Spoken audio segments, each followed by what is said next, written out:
Cristiano Ronaldo, ये नाम सुनते ही जहन में क्या आता है? रिकॉर्ड, पैसा, शोहरत, है ना? लेकिन आज हम इन सब से परे जाकर पर्दे के पीछे के उस इंसान को समझने की कोशिश करेंगे जिसने फुटबॉल की दुनिया को हमेशा के लिए बदल कर रख दिया। ये जो नंबर दिख रहा है, $1 बिलियन, ये सिर्फ एक नंबर नहीं है।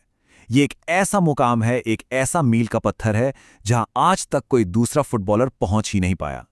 ये उन्हें फुटबॉल के इतिहास का पहला और इकलौता अरबपति बनाता है।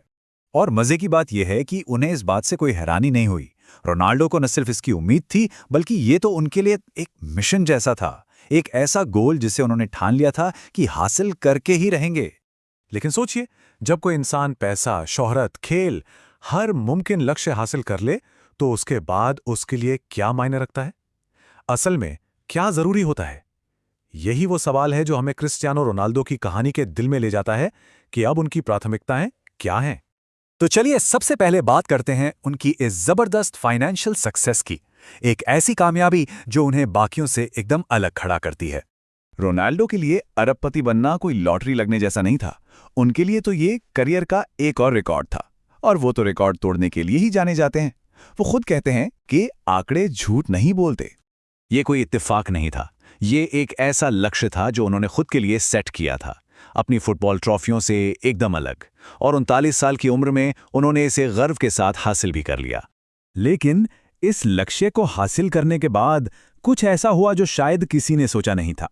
दौलत को लेकर, पैसे को लेकर उनका पूरा नजरिया ही बदल गया। एक वक्त था जब रोनाल्डो की जिंदगी लग्जरी का दूसरा नाम थी। एक प्राइवेट जेट, एक से बढ़कर एक बुगाटी गाड़ियां और 60 से ज्यादा कारों का एक शानदार कलेक्शन, मतलब आप सोच सकते हैं। पर अब इन महंगी चीजों का वो क्रेज, वो जुनून कहीं खो गया है। जैसा कि वो कहते हैं, पैसा अच्छा है पर अब उतना जरूरी नहीं रहा।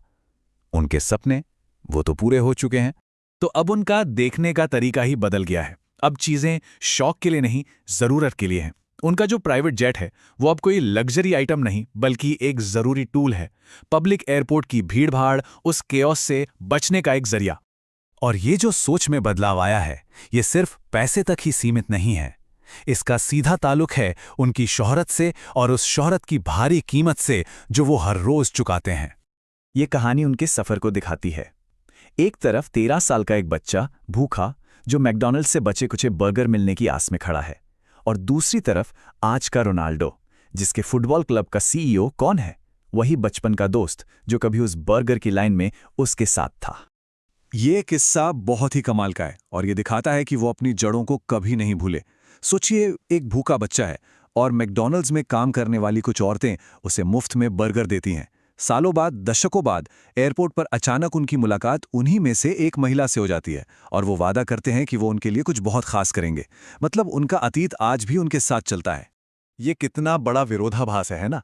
एक ऐसी जिंदगी जिसे जीने का सपना करोड़ों लोग देखते हैं, वो इंसान उसी जिंदगी से तंग आ चुका है। वो उस आम जिंदगी के लिए तरसते हैं जो शोहरत ने उनसे छीन ली है। वो साफ कहते हैं, यकीन मानिए ये बहुत बोरिंग है। वो तो कभी फेमस होना ही नहीं चाहते थे। और एक अलग जिंदगी जीने की ये जो इच्छा है, ये सिर्फ कोई ख्याली पुलाव नहीं है। वो पिछले एक दशक से भी ज्यादा वक्त से फुटबॉल के बाद की अपनी जिंदगी की पूरी प्लानिंग कर रहे हैं। ये किस्सा उनके निजी जीवन को बहुत अच्छे से दिखाता है। वो एक डिनर पे अपनी गर्लफ्रेंड जॉर्जियाना को प्रपोज करने की तैयारी में थे, अंगूठी देने वाले थे। तभी अचानक उनकी बेटियां कमरे में आ गईं, चिल्लाने लगीं, पापा आप शादी के लिए पूछने वाले हैं। और उसी लम्हे रोनाल्डो को लगा कि इससे बेहतर, इससे ज्यादा नेचुरल पल हो ही नहीं सकता, और उन्होंने उन्हें प्रपोज कर दिया। तो फुटबॉल के बाद का उनका प्लान क्या है? एकदम साफ है। पूरा फोकस परिवार पर होगा। बच्चों की परवरिश करना, उनके साथ ज्यादा से ज्यादा वक्त बिताना, इसके अलावा अपने दूसरे पैशन को भी टाइम देना, जैसे मिक्स्ड मार्शल आर्ट्स यानी यूएफसी और पैडल, और हाँ, अपने बिजनेस वेंचर्स को भी संभालना। यहाँ ये समझना बहुत जरूरी है कि फुटबॉल से रिटायरमेंट का ये फैसला कोई अचानक नहीं आया है। ये एक ऐसी चीज है जिसकी वो मेंटली और फाइनेंशियली दोनों तरह से तैयारी कर रहे हैं जब वो सिर्फ 25-26 साल के थे तब से। तो ये सब कुछ हमें आखिर में एक ही सवाल पर ले आता है। एक ऐसा इंसान जिसने सब कुछ जीत लिया हो, वो अपनी लेगेसी, अपनी विरासत को किस नज़र से देखता है? उनकी विरासत को लेकर ना हमेशा एक बहस होती है। एक तरफ दुनिया है जो मानती है कि महानता का आखिरी सबूत वर्ल्ड कप जीतना है, लेकिन दूसरी तरफ खुद रोनाल्डो हैं, जिनका साफ मानना है कि सिर्फ 7 मैचों का एक टूर्नामेंट उनके 20 साल लंबे करियर की कहानी नहीं बता सकता। और उनका ये कॉन्फिडेंस साफ झलकता है। उन्हें लगता है कि उनका काम, उनकी कहानी पहले ही इतिहास में दर्ज हो चुकी है। जैसा वो कहते हैं, कहानी खुद ब खुद सब कुछ बयां कर देती है। तो रोनाल्डो के लिए विरासत का मतलब भविष्य में कोई एक टूर्नामेंट जीतना नहीं है। उनके लिए विरासत वो इतिहास है जो वो अपने लिए और अपने देश पुर्तगाल के लिए पहले ही लिख चुके हैं। उन्हें लगता है कि उनकी कहानी तो पूरी हो चुकी है। उन्होंने एक ऐसे देश को टाइटल जिताए हैं जिसने उनसे पहले इंटरनेशनल लेवल पर कभी कुछ नहीं जीता था। तो अब उनके लिए सफलता का मतलब सिर्फ एक ट्रॉफी नहीं, बल्कि देश का इतिहास और लगातार बेहतरीन प्रदर्शन करना है।